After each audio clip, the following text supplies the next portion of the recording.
Good afternoon. Welcome to our sixth Living with Dementia webinar series. My name is Gia and I'm the MC today. Thank you for taking the time to join us online. The Living with Dementia webinar series is made possible through the generous donations from Emeritus Professor Hong Hai, Rung Hai Clinic, and Mr. Tao Heng Tan. To begin the webinar, I'll read a short sections from the poem titled Moments, which has been specially composed for this webinar by poet Dr. Rosemary Khoo. I rise and begin my day, my feet earth once more touching the floor, feeling the momentum. We will be posting the full poems on our website and social media. Without further ado, I would like to pass the time to Emeritus Professor Kwa Ee Hyok to give the opening address. Prof. Kwa, please. Thank you very much, Jem. A very good afternoon to all of you. It's a beautiful day here in Singapore. And I understand that more than 1,500 who have registered for this webinar. It's now, in fact, a global event where people not only from Singapore, Malaysia, Indonesia, also in China, Australia, North America, and the UK. And before I begin, I wish to thank once again Professor Hong Hai and Mr. Tao Heng Tan for their generosity. We often hear the bad news of aging. People tell us that old people drain the economy, no relevance, a burden to society. And last week I was attending a conference and the guest of honor mentioned that in Singapore, for people above 60 years old, 10% have dementia and about 15% with depression.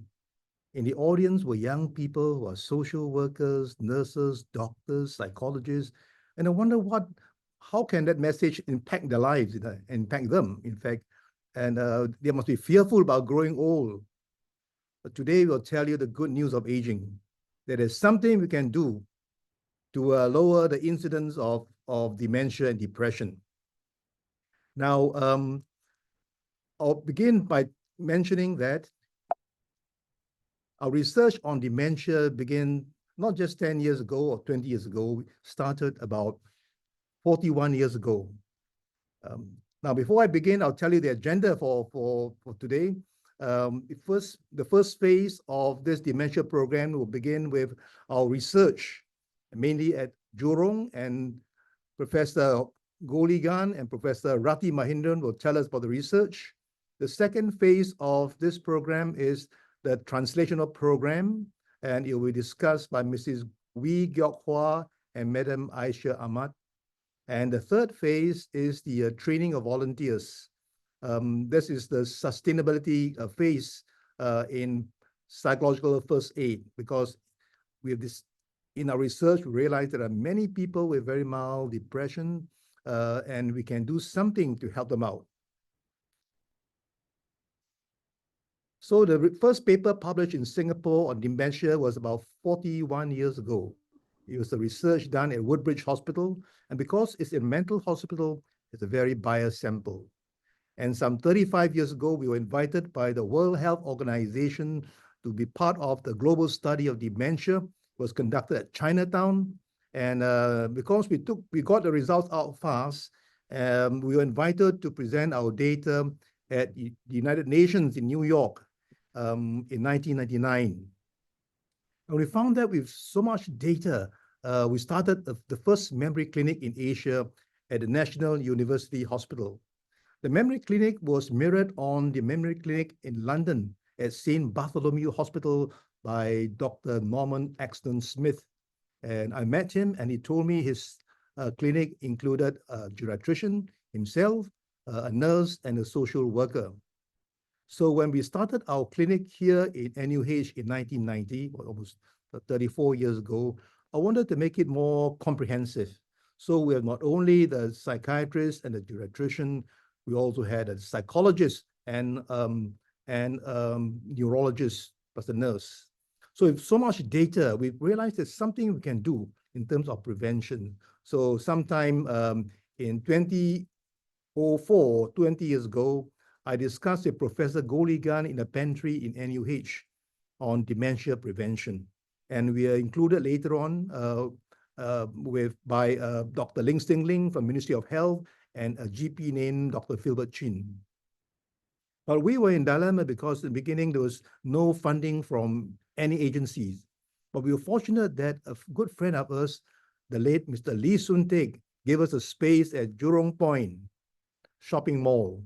And he gave us a donation of almost $1 million.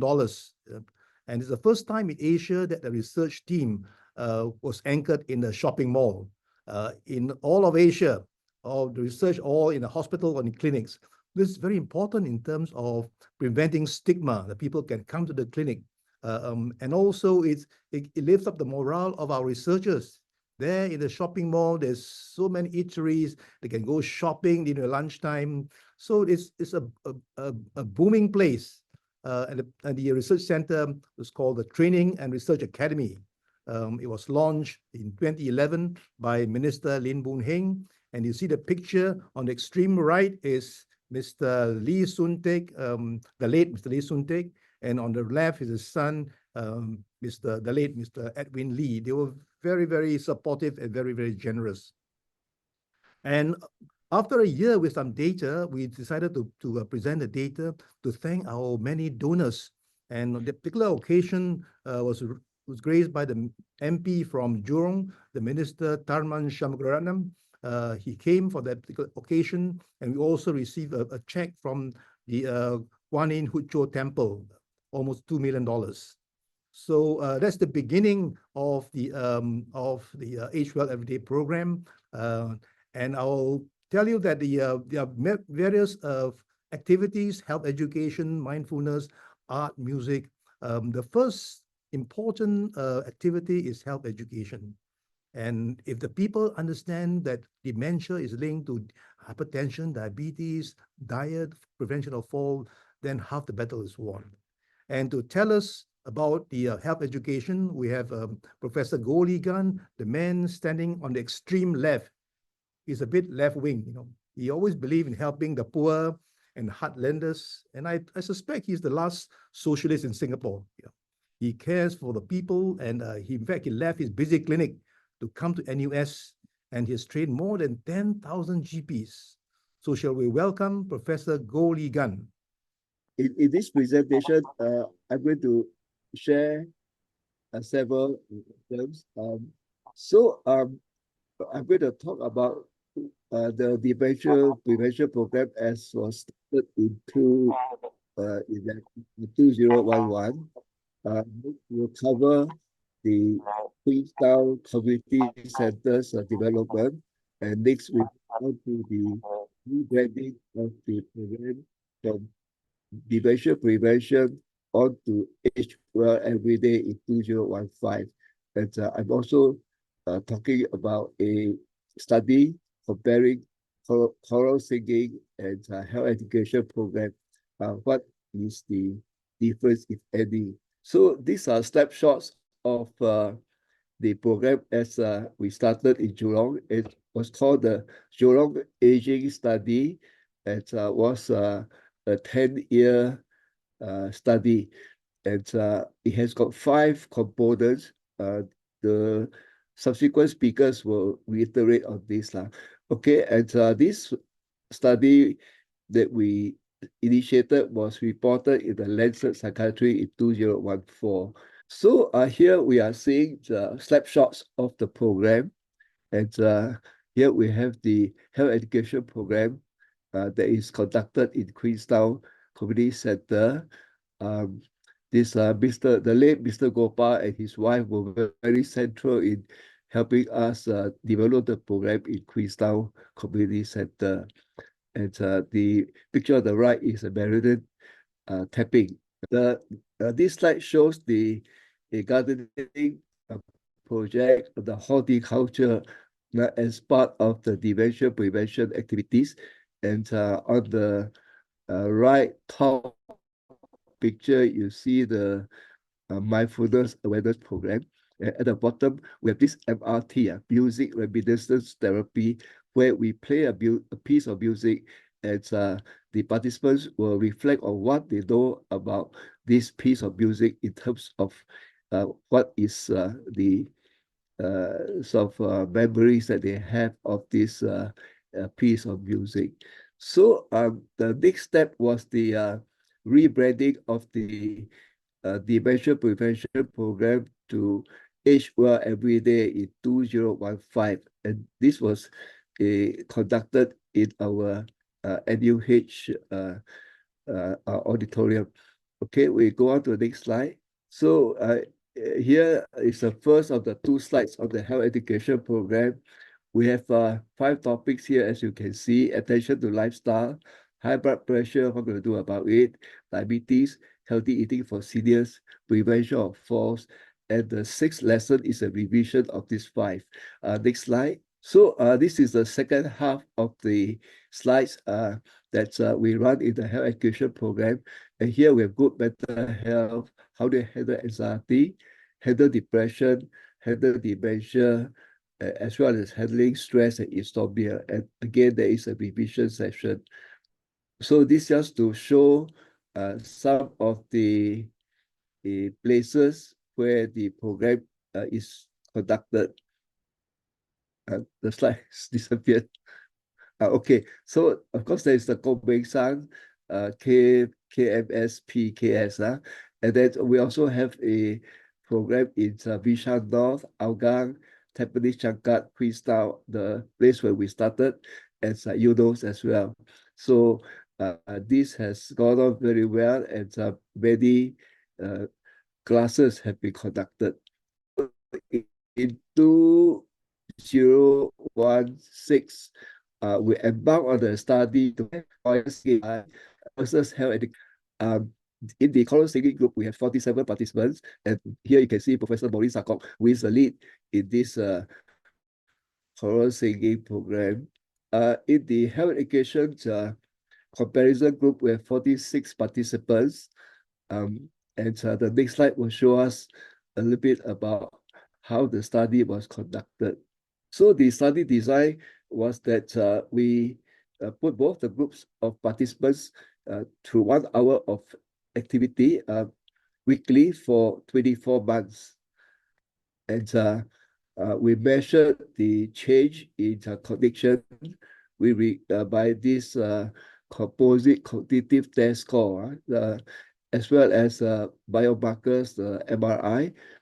And the results showed that there were actually no difference between the 2 groups of participants. So the conclusion is that the beneficial effects of choir singing is as good as health education program in preventing dementia.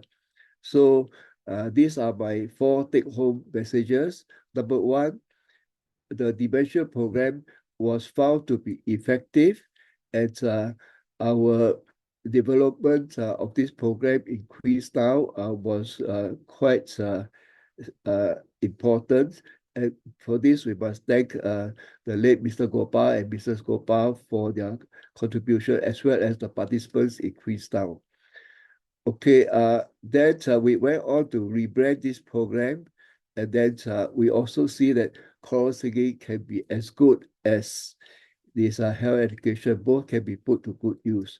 With that, let me thank you for your attention and return the floor back to Professor Kwa. Thank you very much, Thank Professor you. Bonikan.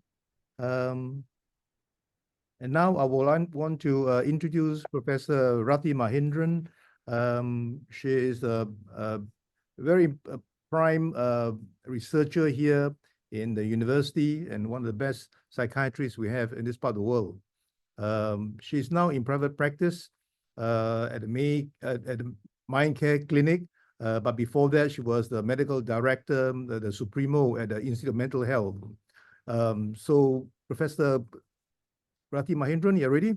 Thank you, Prof. Kwa, and good afternoon, everyone. I will go a little faster because I think we have quite a few speakers.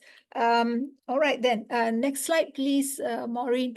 So just as a reminder to all of us, you heard from Prof. Go how we had done various studies in the Jurong area. So the 2 that I'm going to talk about are part of the Jurong aging studies. Next slide, please. The first of it looks at mindful awareness practice, and you're going to hear from the other speakers how this has actually been rolled out to the community. But before that, when we started to look at mindful awareness practice, we wanted to know whether it could improve cognitive performance, whether MAP had any effect on neurobiological, cellular and biochemical factors, and also whether it could help improve the well-being of participants. So because of this, we did extensive neurological tests. We did MRI scans of the brain to see if there were any changes with MAP practice.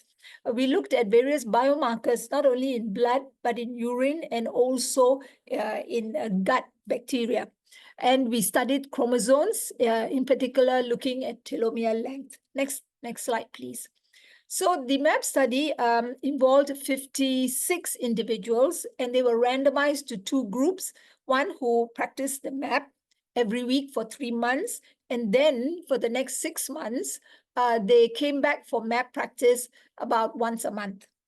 The control group were not left alone. In fact, they went through health education programs as well for the same period of time, weekly for the first 3 months, and then monthly for the remaining 6 months. Next slide. Okay, so here are the neurocognitive test results. So the very detailed tests are listed on the left, but importantly, rather than looking at those, just to tell you as an overview, we looked at memory, we looked at attention and concentration, we looked at visual spatial skills, and we also looked at executive functioning. And what we found is even at 3 months, right, weekly practice for 3 months, MAP subjects actually showed significant results in areas of memory, attention, and visual spatial tasks. So that whole that column in the red square there, or red rectangle there, tells you the results that were seen, and they're all positive, as you can see.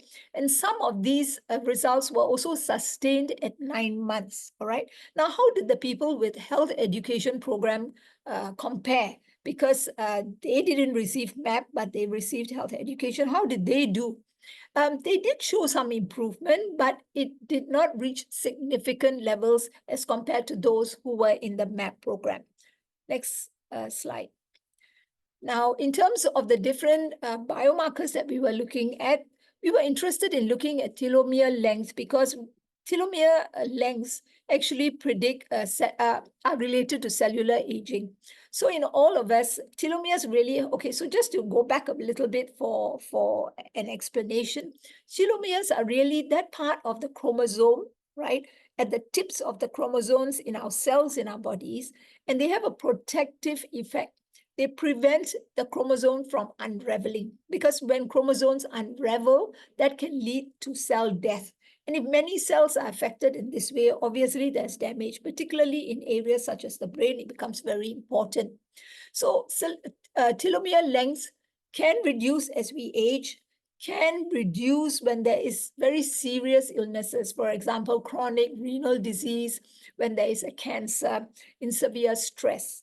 So what we wanted to sort of identify was, could MAP reverse this kind of deterioration in older adults? And what we actually found was that rather than continuing to reduce this, there was a significant increase in telomere lengths. And this was seen as early as 3 months after starting that practice. In terms of inflammatory markers that were present, again, inflammatory markers are important in cognitive decline. So we want to try and reduce that. Well, one of the things that we found was allantoin in urine. Now, this is rather than an inflammatory compound, it is anti-inflammatory substance. So that means it does protect the body against the inflammation, and this increase was noted in the urine. In the blood, we found 2 compounds which are noted to be related to inflammation, and this is the C-reactive protein and the brain-derived neurotrophic factor.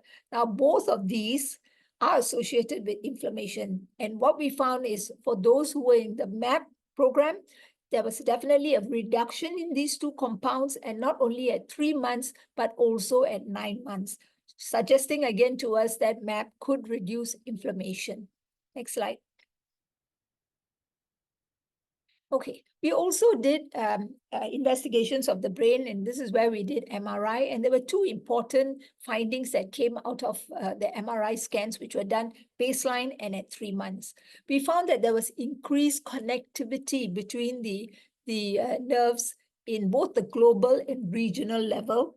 And importantly, also, there was something called nodal efficiency. Now, in our brains, there are anywhere between 70 to 250 nodes spread out over the brain. And these are basically clusters of cells which have an important role in speeding up neural messages and things like that. And what MAP did was it actually contributed to an improvement in nodal efficiency in 5 different brain regions, right? Next slide. Okay, and then here comes gut bacteria. Now, even before we had done the MAP study, we had actually been studying the role of gut bacteria in cognitive inflammation and, of course, cognitive decline.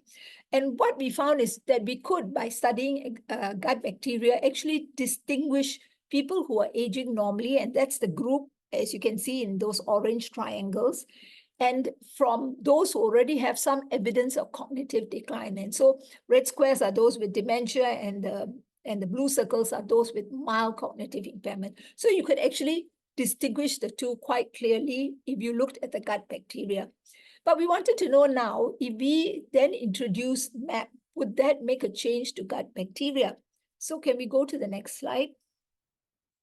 And this is where we found some interesting findings. Now, we studied 3 main phyla. There are millions and billions, if not trillion, gut bacteria in all our guts.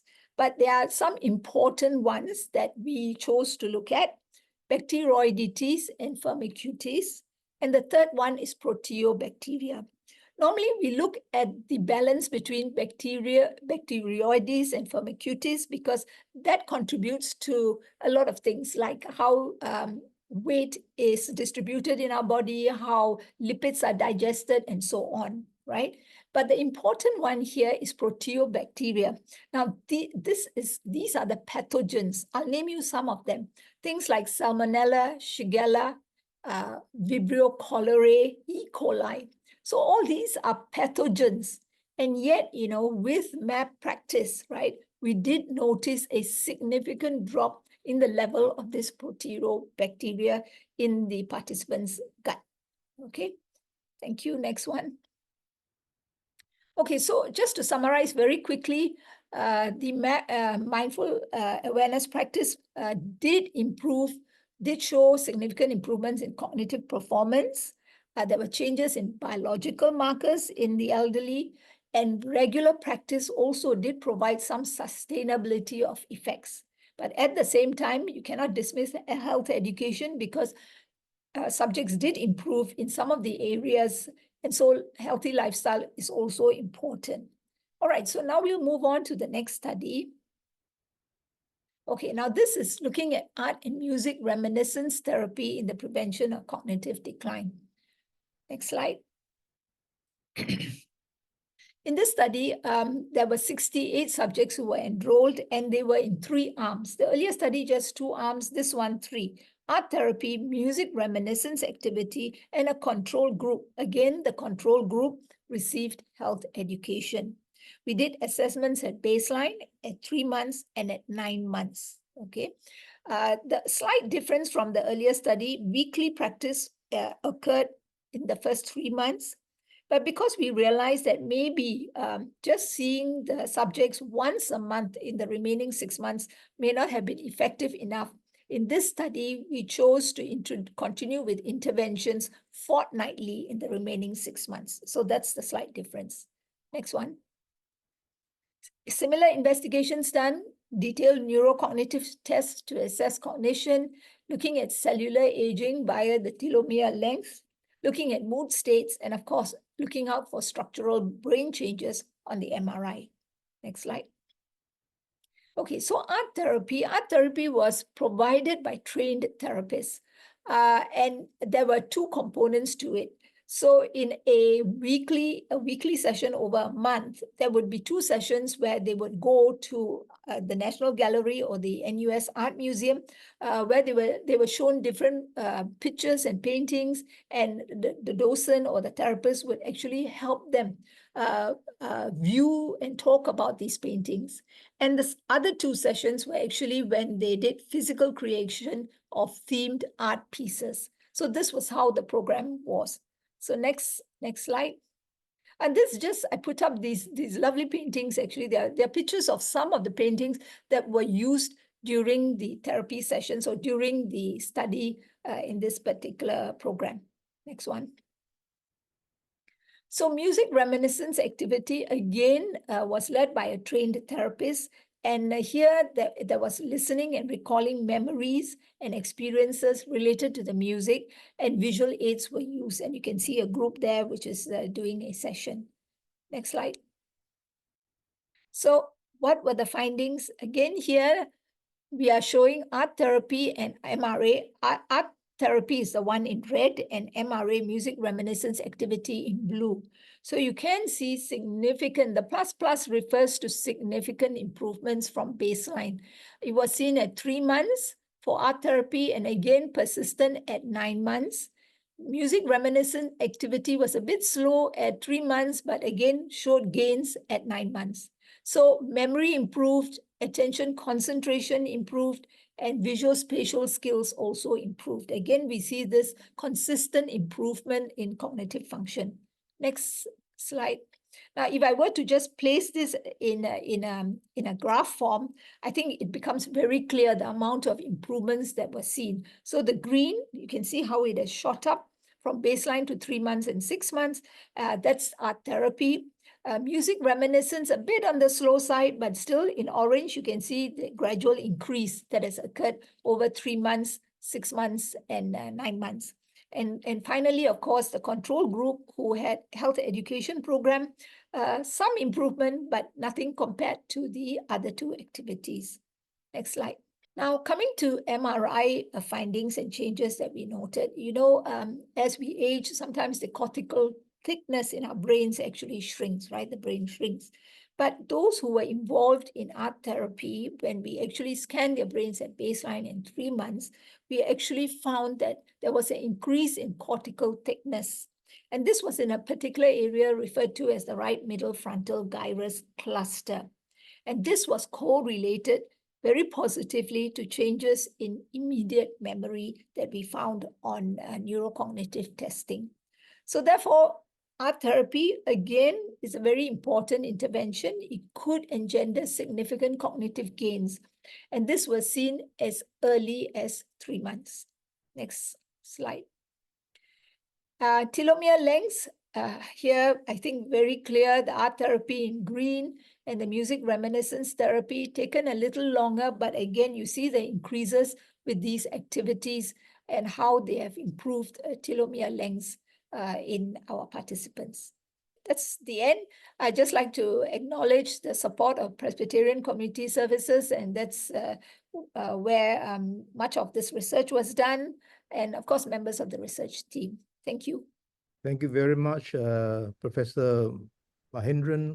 There's so much data from the Jurong study on dementia prevention, and as you've seen, in many of her research fellows include Professor Yi Junhong, who is now in the Nanyang Technological University, and also Ng King Siang, who is now a professor at Chicago. Someone has sent me an email about how do we draw the sample. Well, the sample is taken from the Jurong site, 50 blocks of flat around the Jurong Point shopping mall were systematically surveyed by a nurse and a psychologist, and then they were assessed very thoroughly. Blood was taken, MRI brain scan for those who are potential cases, and then 3 consultants will sit down in a consensus meeting to decide the diagnosis. So having done the Jurong study, it was suggested that we should extend it to other parts of the island. And this is the idea of the late Mrs. Teo Chee Hian, and this is a form of translation research. It is very painstaking and getting people involved because we require lots of volunteers. So this part of the study, we have got almost 15 centers now, and I'm going to ask Mrs. Wee Gyok Hua to discuss the study over at the Kwong Min San. Mrs. Wee and the husband were responsible for starting the mindful awareness practice, which is the first study done in the world on mindfulness in elderly. And you've seen Professor Mahindran's data on the research. And so now we'll ask Gyok Hua, you ready to tell us about? Yes, yes. Right. Thanks, Prof, for the introduction, and good afternoon to everyone out there. I'm one of the main trainers for the MAP, Mindful Awareness Program, and today I will share with you what we've been doing at one of our centers at the Komingsang Pokaksi, which is one of the biggest Mahayana temple, the biggest Mahayana temple in Singapore. And we were able to do that because we had excellent support from the monastery itself. Yeah, so the first picture you see here is a picture of the mandala, which is a purified a cosmos, and this is what the participants will do, putting leaves and flowers together, usually to form the shape of a circle. And this is mandala is also a very useful practice for developing some concentration. Next slide, please, Maureen. So in this slide here, you will see the participants taking part in the health education. This is one of the 2 centers that are able to conduct all the 5 modules: health, education, exercise, music, reminiscence, horticulture, and math. So the exercise which they have chosen here, what they're doing here is what we call the meridian flapping. And in the exercise, the different centers are allowed to customize depending on the skills of their volunteers. So it could be Qigong or Tai Chi, but now the meridian flapping seems to be more popular. Next slide.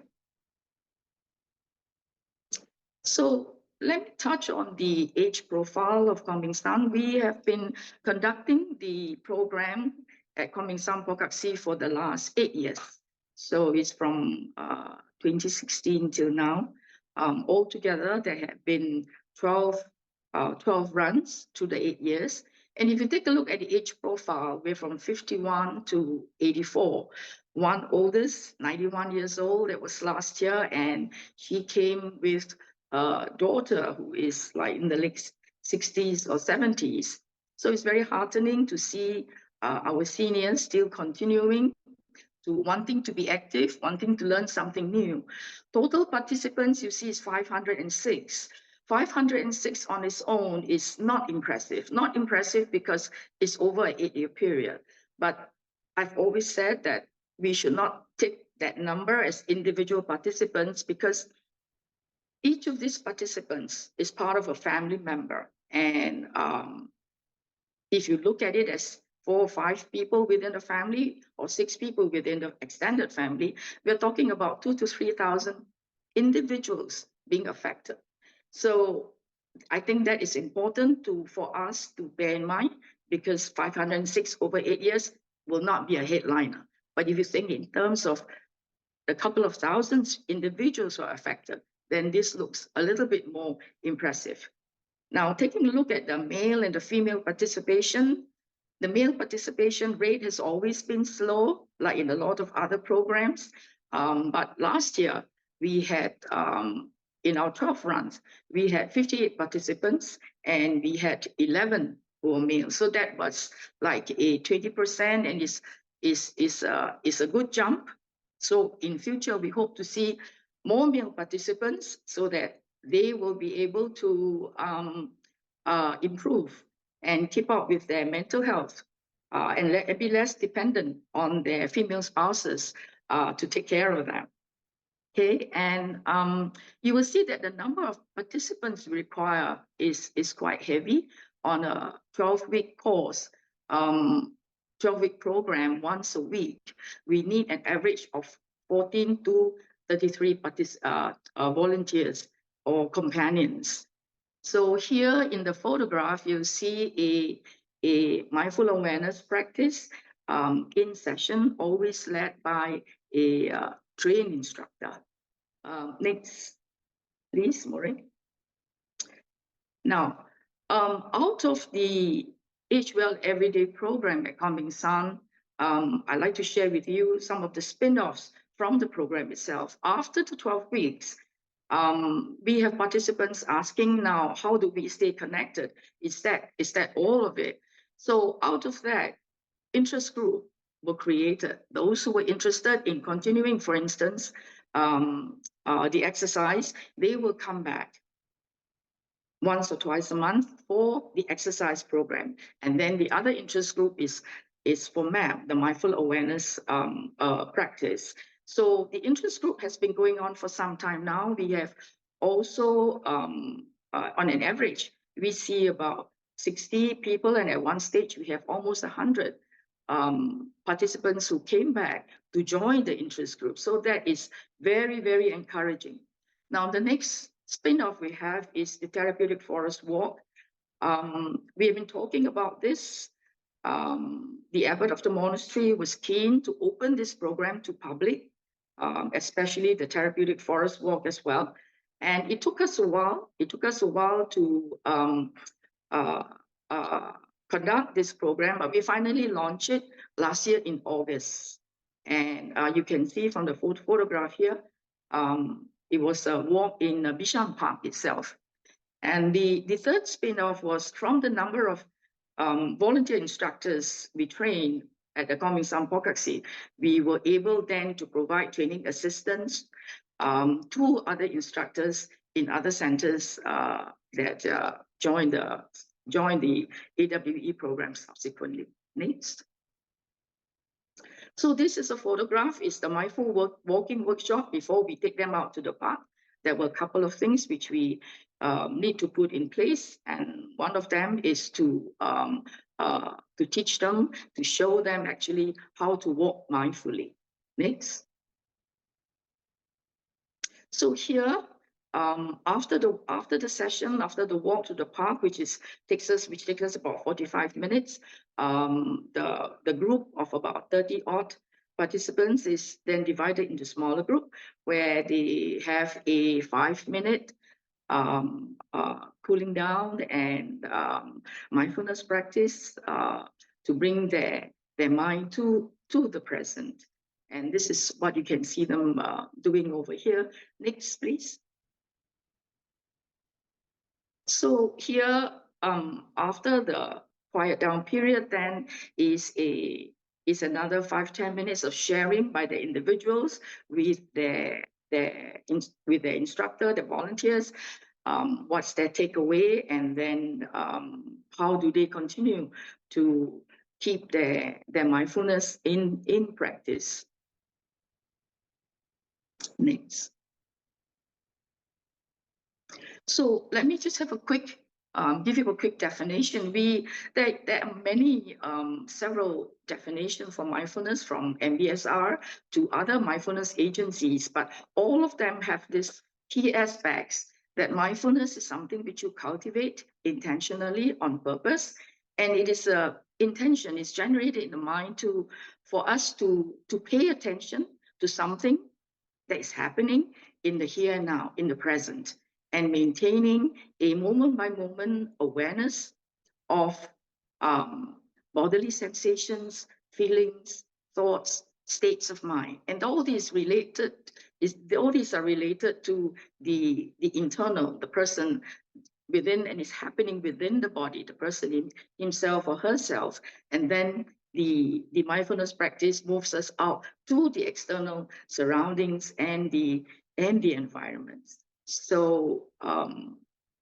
we guide them also that it's important that as they are going through that experience, to be free from judgment and biasness without the need to visualize, to compare, or to label whatever their experience is.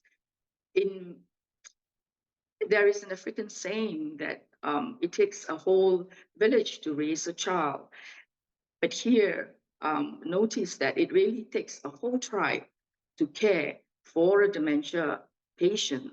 So let's just take a look at the last slide, which, yes. So here you have some of the qualitative survey of the participants after the 12 weeks practice, they reported improved memory because of their ability to concentrate, to be in the moment, to register, and therefore there is retrieval of what they have registered. So they find that, you know, their memory has improved. And then there is reduced anxiety and stress as well. They are able to better communicate with family members. And then there's reduced feeling of loneliness and isolation.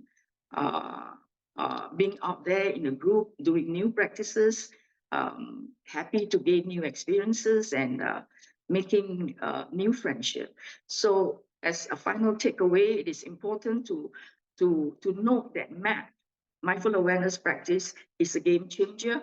It is transformative and it is lifelong. So thank you very much.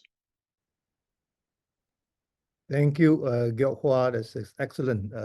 Something on mindful awareness practice, something that's conceived here in Singapore or relevance to people. And you realize in one of her slides, there are more women than men in all the day centers that's conducting this study, even in other countries. So this dilemma that we encounter here in Singapore, and we know that in order to reach out to the men, we suggested maybe using smartphones. And a friend, Mr. Peter Lim Ho Ki, told us he will buy 25 handphones and to give it to the seniors, men. And we decided to select the Malay group at Tampines Changkat because in all the studies done in Singapore, predominantly are Chinese elderly. So this is the first study done, in fact, in the world on using smartphone for the Age Well Everyday program. And to speak to us is Madam Asia Ahmad.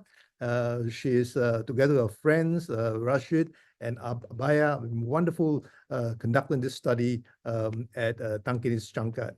So, Madam Asia, are you ready? Hello, everyone. I'm Asia Ahmad. And this first slide here is showing you a senior who is on the smartphone program, who is actually my father. Okay, he's now 85 and he's still on the handphone. Okay, next slide, please. Okay, over here we have the project origin, where our involvement began with NUHS Dementia Program Prevention Program workshop at our center, and we were encouraged to translate the program into Malay. So that was in 2017, our first project. So our team strength in the Malay community itself, we have 3 people, where Mr. Rashid is our leader. And of course, he is here quoted as a former army trainer. And we use our combined skills to enhance this program. Name adaptation, given the focus on the Malay community, we renamed this program to be Kesihatan Sepanjang Hayat. So it's actually age well every day.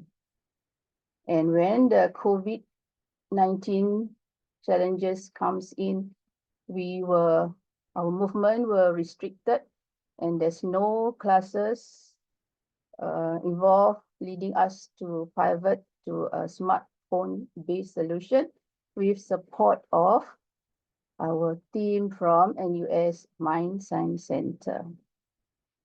The pilot launch as the first Malay focus study, Tampines Changkat lead a 10-week pilot starting November 2021. Yeah, next slide. Here we are, the volunteers. My leader, Mr. Rashid, on the left. He's in charge of the music reminiscences. The center, Madam Arbaya Muhammad, in charge of mindfulness practice, whereas on the right is me, Madam Asia. Next slide, please. Okay, over here on the right side is the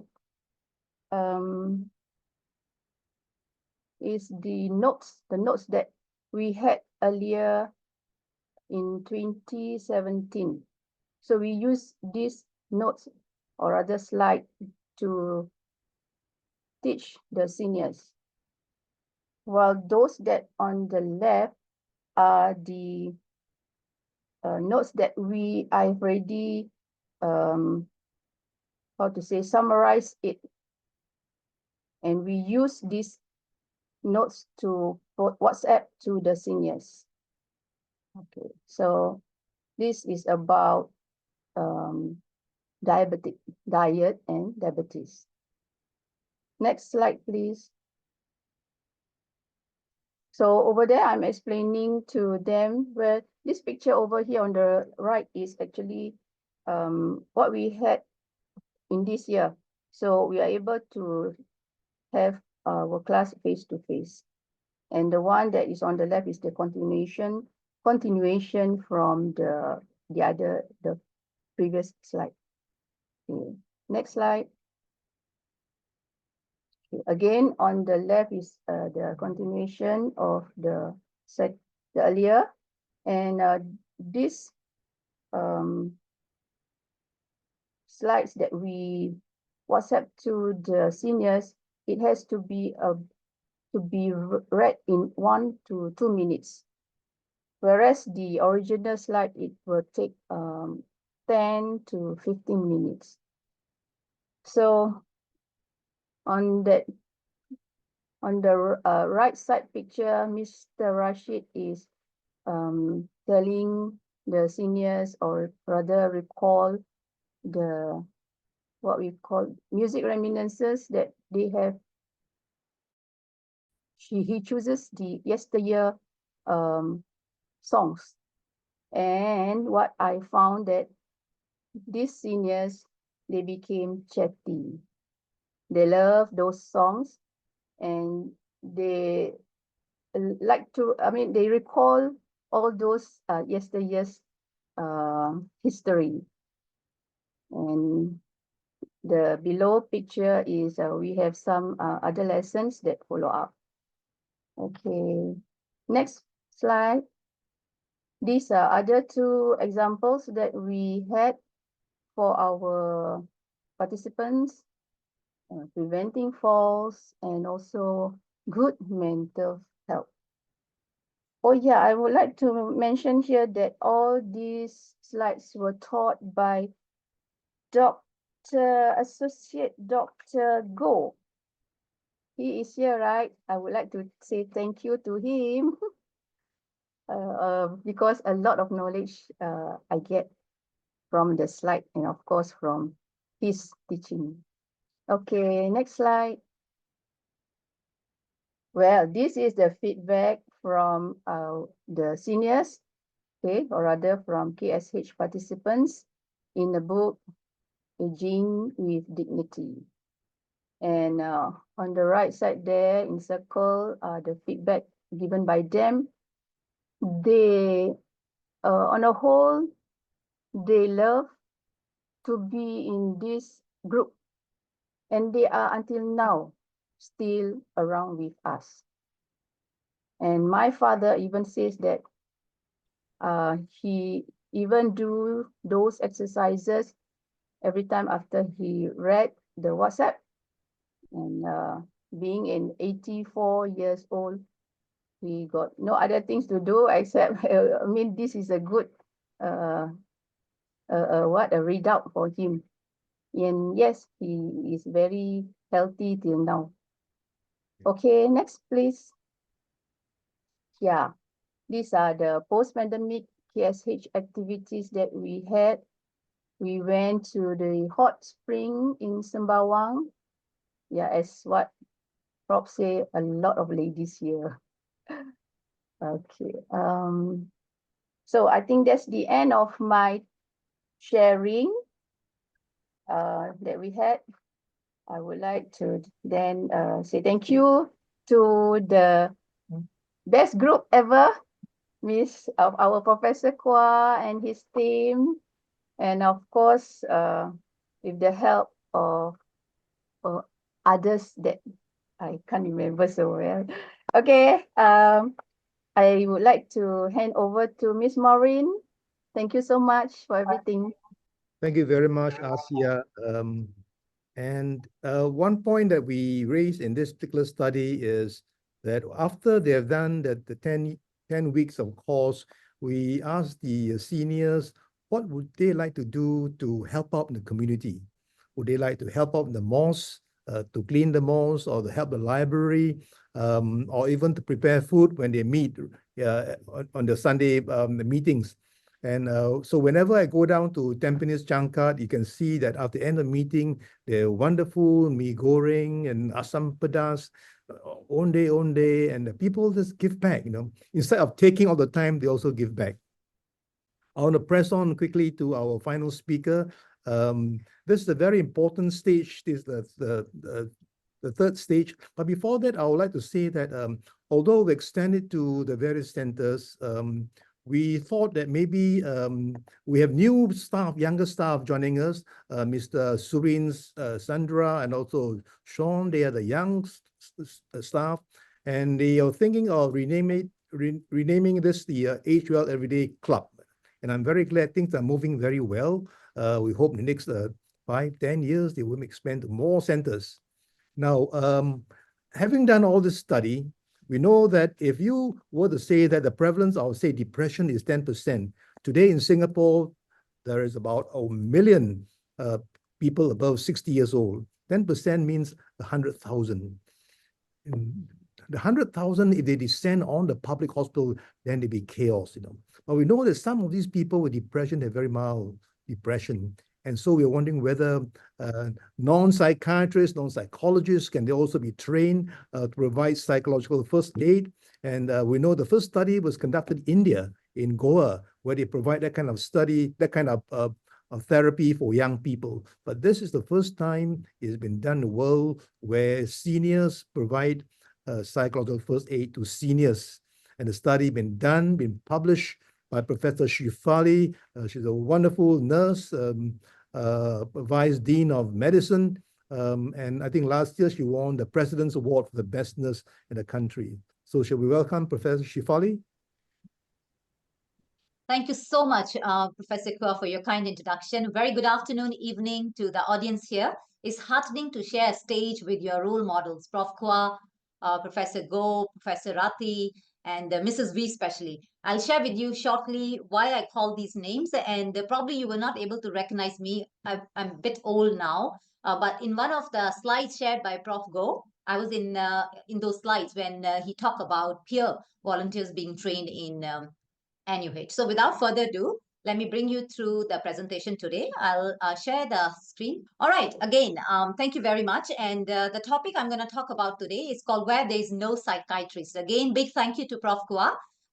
He's the brainchild of this title. And exactly like what Prof. Kwa has just mentioned that, not only people with mild depression, the people who are at risk of getting depression, that means they are not diagnosed yet, but there's a high chance that they may end up with depression or anxiety. They need our support, because if we do not intervene timely, these people may end up, and which has happened in the hospitals, or may not even reach us. And suicidal rates among older adults are high in our local society. So there was a reason we were looking at that. If we can't, and we know that the ratio of psychiatrists or a clinical doctor who can treat mental health conditions in Singapore, the ratio between them and the patients are declining. The number of doctors are not being trained that many, but the patients with mental health conditions are increasing. So that's where we were looking at that what can be done, right? So that's why this program took place. Again, whatever I'm going to showcase, it's a translation. I'm going to use the technical term here. Translation means whatever has been done, you have heard from Prof. Kwa, Professor Ko, Professor Rati, and even Madam Aisha when she was talking about all those programs which we have tested individually. Now we are bringing it to test together on peer volunteers. So without further ado, and basically I want you to pay attention to this particular slide I'm showing. This slide, the photo here is taken last month. And they are our very, very generous, beautiful heart, with a very beautiful heart, our peer volunteers who are volunteering. They're being trained by the team on this program called PFA, and they are now spreading their joy and love to support the community dwelling older adults. So I'll share all those things in details, but in particular, I'm going to talk about a study, a research study, which led us to PFA here. So again, a little bit of a background. I was told that the audience today is a mix, and some of you probably doesn't have a research or a science background. So I'm going to keep my language very lay. And I'm glad that Prof. Rati's slides were a bit technical on the quantitative findings. I have kept more on the interviews which we have conducted, our finding, though this particular study has both mixed method, quantitative as well as qualitative data. Again, pardon me for the technical terms. Basically, we also did surveys as well as interview participants who went through the training with us. So again, like what Prof. Koh has just mentioned, the proportion of, first of all, we are aging fast, right? By 2030, 1 in 4 individuals has been announced by our statistical units that we will be having 1 in 4 individuals, our older adults, graying population, and we also call it a silver tsunami coming to Singapore. And this is not a new phenomenon. Globally, population is aging. However, a recent survey done by WHO, it showcased that people, as we grow, we know almost the whole body parts, we have some sort of on a decline side, but mental and the neurological disorders, they are on the rise among older adults. And especially in Singapore, it has been found that the older adults, they have high chance of, I'm going to use a technical term here called subsyndromal depression or subsyndromal anxiety. Basically, in a layman terms, it means they have higher chance, they are at risk of developing depression or anxiety. And again, the study is not very up to date. However, for depression, we have a prevalence rate. That means what is the proportion of people who have a high risk of getting into depression is about 9.6 to 13%, as shared by Prof. Kua. However, something which is not available yet in our local context, the exact prevalence for the subsyndromal anxiety, but it has shown in the previous literature, it can be as high as 50% among older adults. So what can we do? We know our population is aging. Though I know, even I'm from NUS, National University of Singapore, even in our university, people are trying to slow down the aging process and all that. But we know we are old, we are aging, and there are some parts of our body they decline, right? But what can we do? We know mental health is on the rise. What we did as a team from Psych Medicine, and Prof. Koa, Prof. Rati, they are part of this study, Prof. Go, and we developed this program called Where There Is No Psychiatrist. So we use behavioral integrated personal therapy, a psychoeducational program, and also we use life review therapy, which was just presented by the previous speaker, a snippets of it, and also by Mrs. V. Sinto. She has talked about mindfulness. So this was a basket of all the small programs which worked individually. We have brought it together to train our peer volunteers. Now, why did we do that? There are 2 things about peer volunteers. First, it has been shown, I've already mentioned that we don't have enough, say doctors or psychiatrists to take care of every patient. And especially if the person doesn't come to the doctor, they don't opt in. And if they are in the community, they may be suffering in silo. And that's the case happening, right? When we say there's a rise of patients or the persons living, community dwelling older adults in depression and anxiety. So then how we can reach out? One of the way is by training the lay volunteers from the community who can reach out to these individuals and support them. However, there's also a literature which shows that if these lay peer volunteers who have a beautiful heart to go and give back to the society, but if they are not trained, it can do more harm to the peer volunteers than the service they provide to the other participants from the community. That means they can feel burnout if they do not know how they can find hope while they are giving hope to others. So that's why the programs like this are important and need to be evaluated. Not only just important, also to see whether they work or not, right? So that's why this program took birth, and we train lay peer volunteers. In my next slide, I will share with you a little bit of the details of that program. But what I want to share with you, that the program was developed by local experts for the local older adults. So we have a team of psychiatrists, like I say, most of them are on this call today. And we had psychology, psychiatry trained, mindfulness trainers, as well as nurses and other doctors on this team. So what we did, we developed a 7-session program, which was delivered on a 3 months period. So what we did was, First month, every week, older adults will receive, these are lay peer volunteers will receive a program from us. And then on the second month, we gradually letting go our hand, because we want these peer volunteers to function in the community alone, right? Of course, they can reach out to us because it was a research study. So we wanted to see how much hand-holding we need. So gradually from every week, we dropped the program to bi-weekly. And then at the end, last month of the program, there was only one session. So what we did, every time when they come, and by the way, the program, it took place in the West Side, one of the community center, and every session was about 90 minutes. So the first 1 hour was more on a teaching, and of course, it's a very slow pace.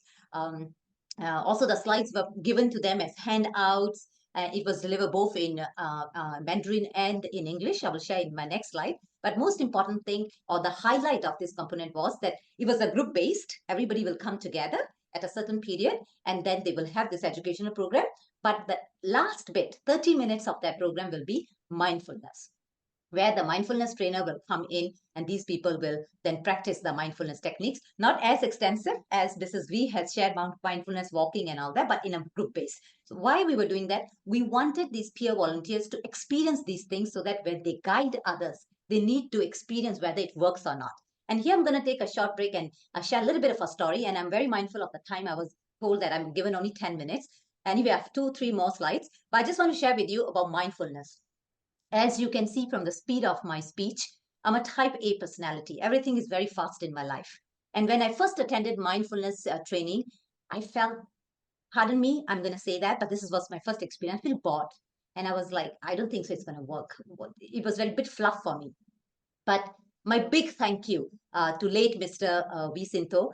It was him when I attended the mindfulness training, and you have seen my photo in Professor Go's slides earlier. I think it really depends on who is teaching you the mindfulness. This is my take. And really, I was a convert after just this one session. And since then, I myself volunteer with the psych medicine to support the older adults. And then I become the trainer. And now I'm doing research on it. So it's a very gradual process. I'm one person who has experienced this. And because I know it worked for me, I fully believe it will work for others. So that's what we wanted our peer volunteers to experience. So again, I won't give you these technical details because I'm going to share with you a paper, and it's easily available on Google. You just need to type my name where there is no psychiatrist, another 4 words, and you will find that paper. It's free to download. Okay. So it was conducted in a senior activity center, and age group of participants was 60 to 95 years old, those who can speak English and Mandarin. And we did a pilot randomized control trial, which is the highest research design if you go by the hierarchy of research designs. However, we had a plan, and then reality hit. Plan was, because it was a pilot RCT, we wanted to run it in 3 sections and total 60 older adults. And it started beautifully in 2019. I remember vividly, October 2019, we started the sessions. I'm sure you all know what happened on 2020, early quarter of the 2020. We all got to know a word which never existed in the dictionary, I think, at least for me, in my whole life, COVID-19. And because of that, everything stands still. And at that time, we had 21 participants who enrolled in the program. And then we have to change things online. And many, many things had to change. So sparing you from the details. So that's why reality was, instead of 60, we could only include 21 participants because safety was very important, and we stopped the study. Despite of ending the study abruptly, the 21 participants who participated in WIPT program, I have a quantitative survey, but I'm only presenting some snippets of the qualitative interviews, which we interview them, which shows that how the program has impacted these older adults. It improved their moods. And if you can see some words in inverted commas, these are exact quotes from the individuals who participated in this study, and we interviewed them. And they felt that they had a better positive outlook towards studies, towards life, and they feel less fussier, and they were more open-ended. And one of the beautiful thing was they felt that they can now open up and forge bonds with the people around them. And if I can share with you, I always have goosebumps when I talk about this study. And people talk about how their attitude towards life changed. They look forward to coming to the session. And they're saying things like worth their time. In fact, they were frustrated that the sessions ended only 90 minutes. They wanted longer and also beyond 3 months. And I vividly remember one older adult, when we finished the interview, this person was somehow, even though there was language was a barrier for me, I only speak English. And this person specifically was in, in the Chinese session. But I remember this person asked research assistant from my study to tell me that we have given this person a meaning to live. So I think that's I mean, even my paper doesn't get published. For me, that is enough for me to keep going in my research and volunteer work. Thank you for the hearts. So yeah, and when things are working, when they don't just talk about how it had helped them and all that, they also want us to improve the program. And they tell us that give us more information, standardize, increase the mindfulness practice, and give them recap, larger font size when they are giving things and all that. So this is my final slide now. So what we did, and again, I'm back with the photos here. So what we are doing is that whatever we learned from this program, we have now further developed into PFA program, which is psychological first aid. And this study has shown, this was a small study just on 21 participants, but still we managed, because it was so meaningful and was the very first one from Singapore, we managed to publish it. And it shows that how older adults need to be supported. And they shared with us the areas to improve. And one of the area was, like, for example, COVID really disrupted us. They say, why don't we make it online? So this is a photo snippet of that article which is published. Like I said, just put my name, and then where there's no psychiatrist, you can see Prof. Kua's name here, Prof. Rati's name. And yeah, these are easily available, open access, you can download it. On this note, thank you very much for listening. And I hope some of you are already thinking of becoming a volunteer, or some are already volunteers. Please keep going, and thank you for supporting the people around you. On that note, thank you very much, and I'll hand over the stage to Prof. Kua. Thank you very much, Professor Shefali. You'll notice that she's an excellent speaker in the Faculty of Medicine, someone who's always bubbling with enthusiasm, infectious, in fact. A word she used earlier on the community, which in many ways captures the essence of the HWell Everyday program, which is preventive medicine in the community, by the community, and for the community.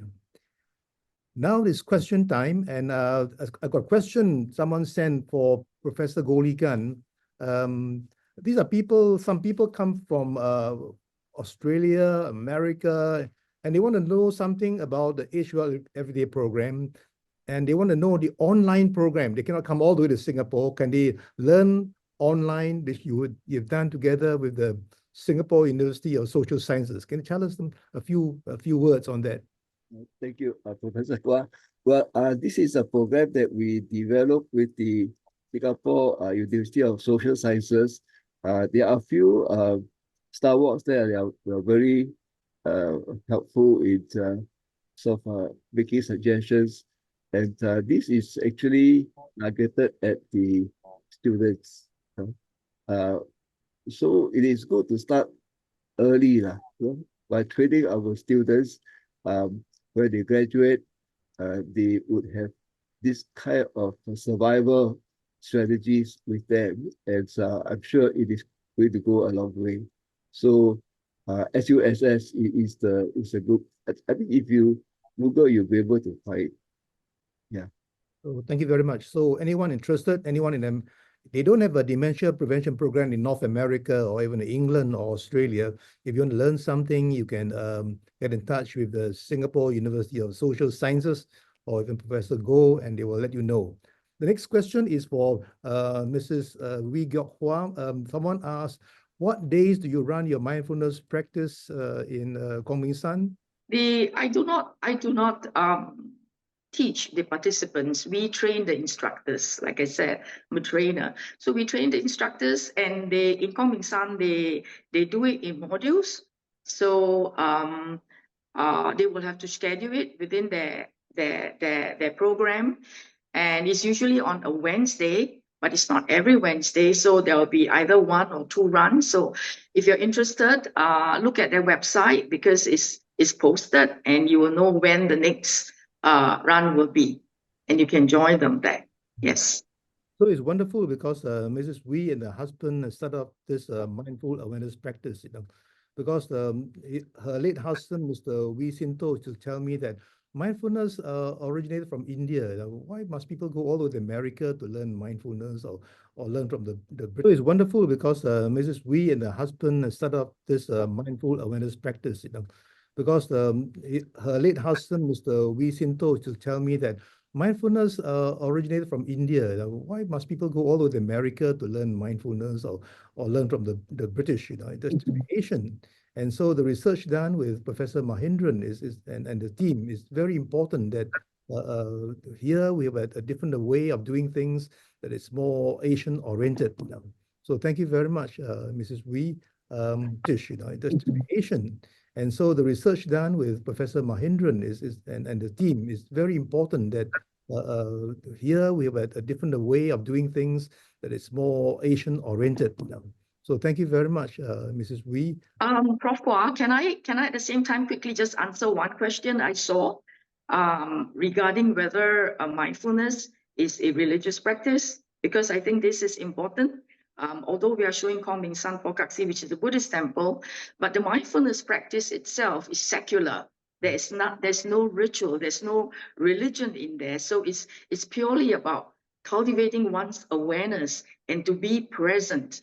And to become aware of one's own feelings and emotions and psychological mind states. So there is no religion in the mindfulness practice. And in fact, for our participants, we have people like in Tampines Changkat, they are doing mindfulness practice too. And it's a Muslim community. And within Koming San Prakaksi, we have people who are Christians, Catholics who join, mainly because it is not a religious practice. There's no religion in there. Thank you. Thank you for bringing up Gok Hua, because that same question was asked about 12 years ago by the NUS president, Professor Tan Kuo Chuan, and he asked me, how come you're teaching mindfulness to the medical students? This is something to do with religion. We shouldn't have that kind of thing. But anyway, we clarify with him that it's more secular. We know about all the issues, the sensitivity. And in fact, many Malay doctors from KL came up to learn from your husband, Mr. Wee Sinto, and I'm very glad. And many Christians amongst us here, including myself, we also practice mindfulness. I have one more question for Professor Shifali, because of the enthusiasm that you showed everyone. People ask me, when's the next course you're going to run for this brief integrated personal therapy, BIPT? Yeah, thank you so much for asking that question. And in fact, we are in the midst of, I didn't announce that, but I think I can share now. We got a small grant funding, and we are now converting the program into online. And you should be able to find more information from Psych Medicine's Mind Center's main website page, hopefully in due course soon. Do look out, or you have my email, or you look out for the I think Maureen has shared with me. I think there's this email where information on the next conferences or webinars. You should be able to find more information on BIPT. We have evolved the name to now PFA, which is Psychological First Aid, but the components remain the same, and we will be converting into an online session so that anywhere you are in the world, you can at least view it, review it, and if you think you want to test it further as a research, reach out to us. We can even share with you the questionnaires we use or the interview guides we have created. Hope that has answered that question. You're so generous. You share with everyone. Of course, we have done. So now translate it to the other parts of the world. And yeah, Maureen, you wanted to say something? What exactly the email is? At the end of this webinar, we will be sending a feedback form. The last question is to join our mailing list. So you will be the first to know about all our events, including webinars, talks, seminars, training sessions in that mailing list. So please do join us.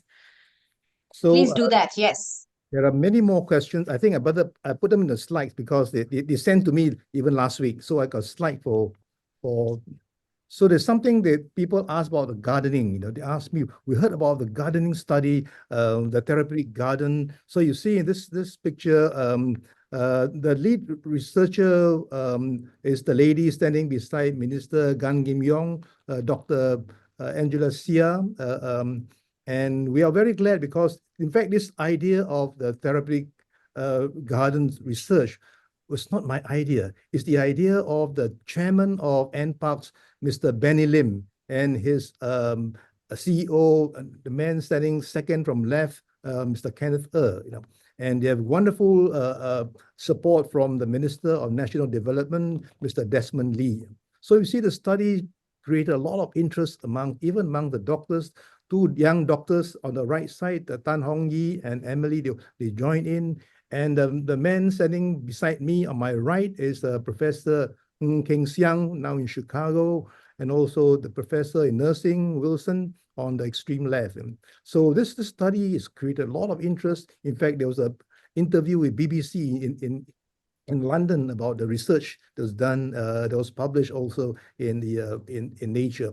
An area that we are very keen on now, which together it coincides, was discussed at the COP meeting on the rainforests in Baku a couple of days ago, is the rainforest, what can be done. In fact, our research was selected for presentation in the World Congress of Psychiatry.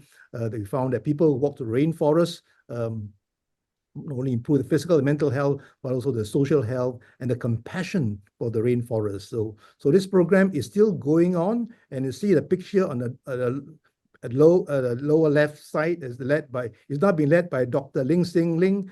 You can join her tomorrow if you want to at 7:15 Botanic Gardens. And in every of our study of our program in the community, a question invariably will come out. Doctor, what about diet?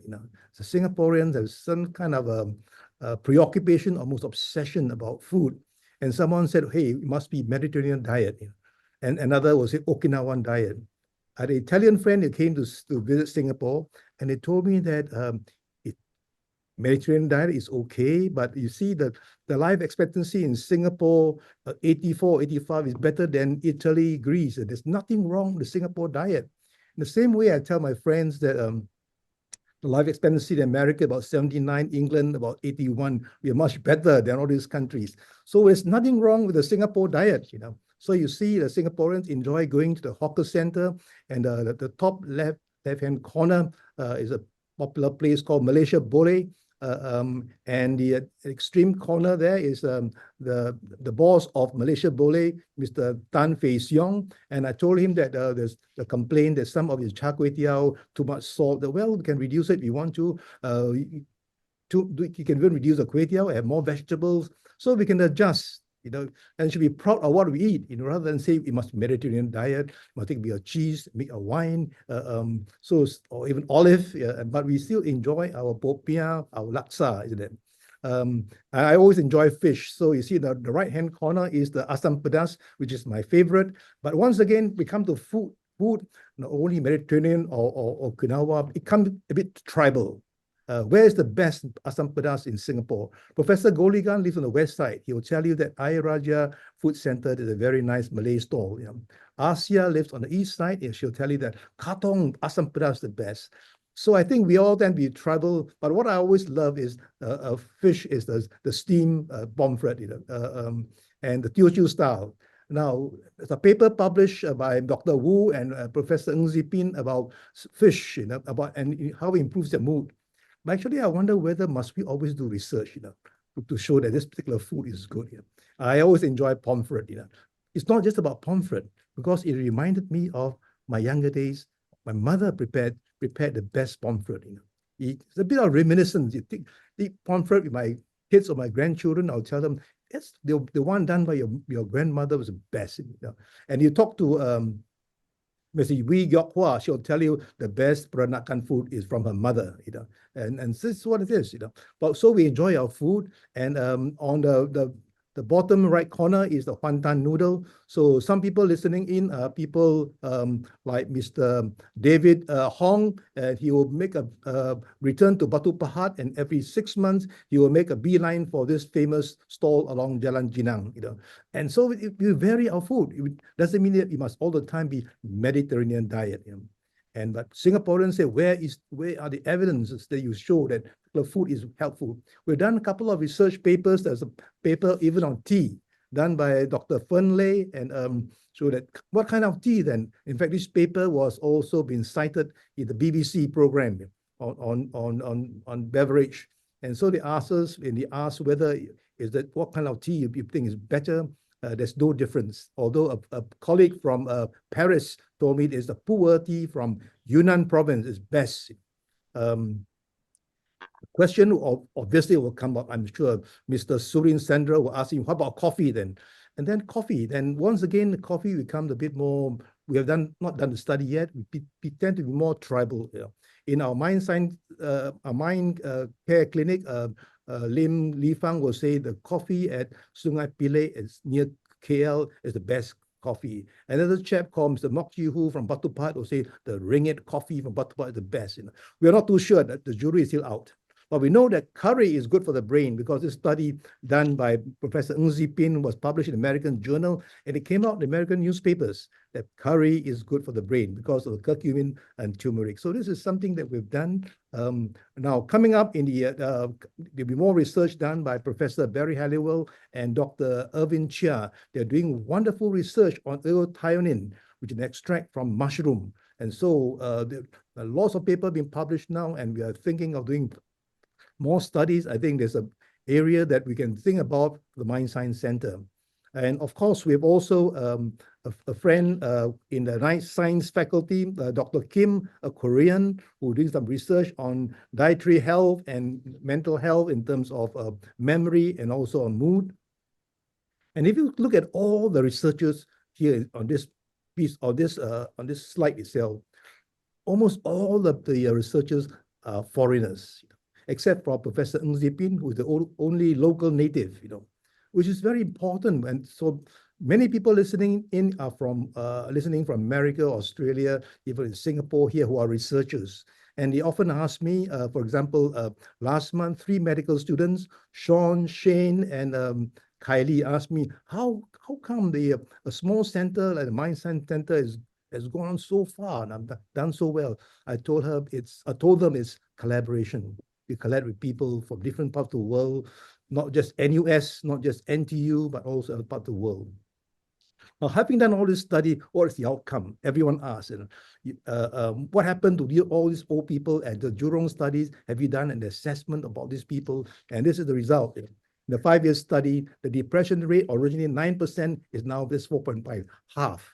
And dementia, the Ministry of Health says 10%, so it's 3%.